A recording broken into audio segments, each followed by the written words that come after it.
Welcome guys, Kofi here. It's been about a year since I started photography professionally. It's exactly 1 year. I bought my camera in August. And over the period of time now, I've been learning new things and coming up with some critical lessons in my photography and ways to make what pictures I take better and all that. And so in a series of videos, I plan sharing some of these lessons I've learned over the period of time, and then hopefully you can also pick one or two out of it and help improve your photography or videography. So the first one I want to talk about is white balance. I recently got a white balance card from Amazon and it was delivered by DHL. You can see a link in the description. If you want to buy something on Amazon and have it delivered by DHL, you can get a discount when you use that link.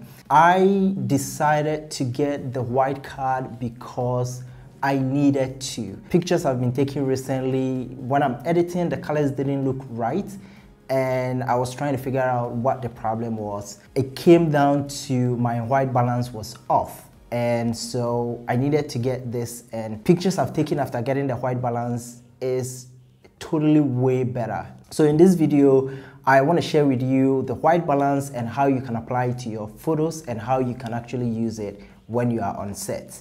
So there are two ways to set your white balance actually. You can set one in camera or during post-production.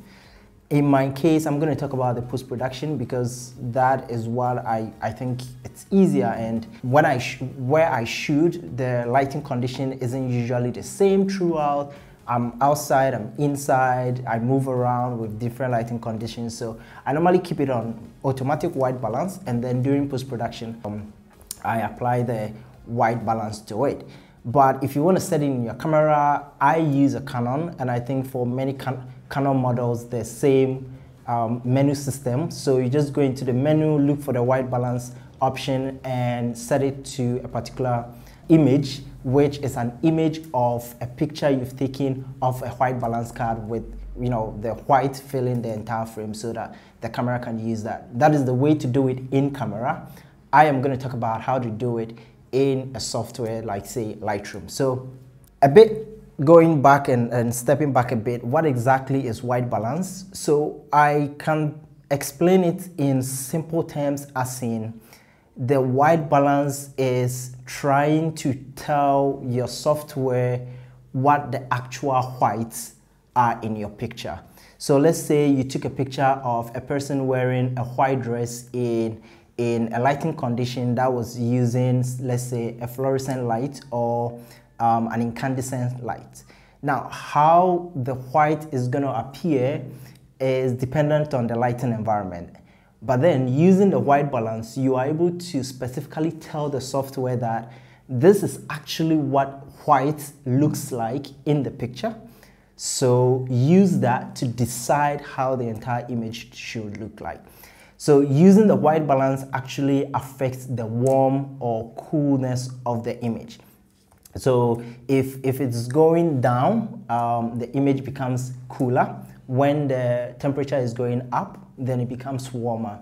We're going to see that in the software, and you see how that works. So let's quickly hop into this Lightroom and try that. I recently shot an event, the NSBE conference there in Accra Technical University, and that was the first time I was trying out the white balance card. And so before I actually start shooting, I will take a picture of the white balance card in the room I'm going to use I'm going to take pictures, and then that white balance card, I would be using it at the end of the day when I am in the software editing to actually use it to tweak exactly what the white colors are. So as you can see from here, this is the picture of the white balance card. So I gave it to one of the guys to hold it. I took a picture of it with the settings on my camera and the flashlight, you know, the whole lighting condition I would be shooting in. I use that to take a picture of the guy holding the white balance card. And then during editing, so I would come to, let's say, develop, and then during editing, I can select this white part of the white balance card as the white of the image. So basically it should use that white to represent white in the image, as in that is what white looked like in the photo, in that particular photo. So since it's in the same lighting conditions and that's where I took the pictures, I could select the white balance selector and then use it to pick my target. And in this case, the target is this. Now, when you put the white balance picker on it, you could see the readings. We have R is 96.8, green is 96.8, B is 96.8. 100, 100, 100 will be pure white. In this case, it's just 96. So I picked that and I've already picked it. But in this case, let me try reset everything. And so you can see from here, the as shot temperature is 45. Now, that is what it's saying, it's 45. But then when I use the white balance temperature picker to select this, it changes to 5,300.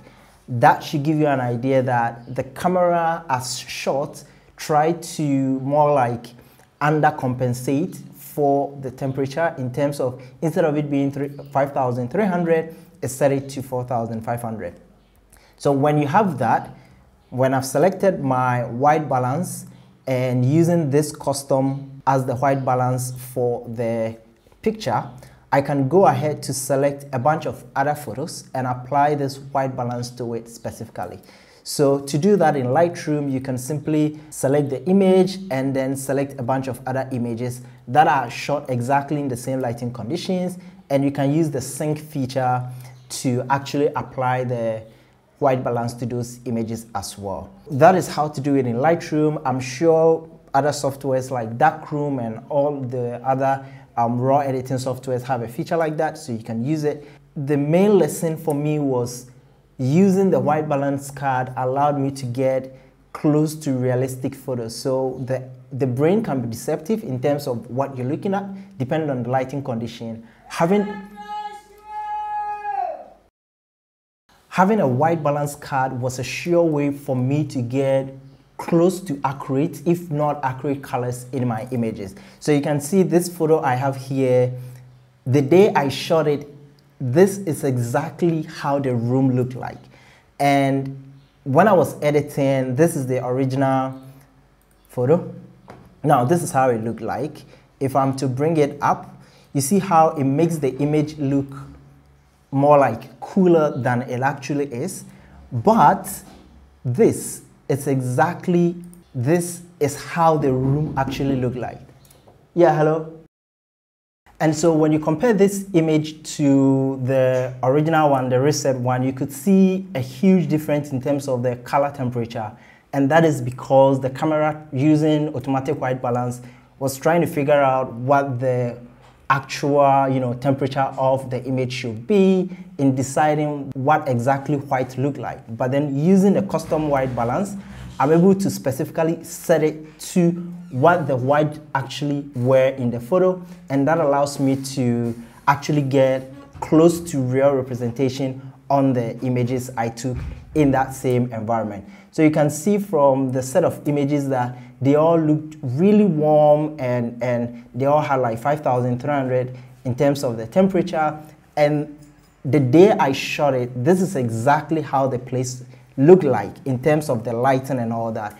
So using a white balance card is a sure way to get close to accurate images, and you're able to actually reproduce the colors from your camera in a way that looks appealing and exactly replicates what the event was or the moment was the day you shot it.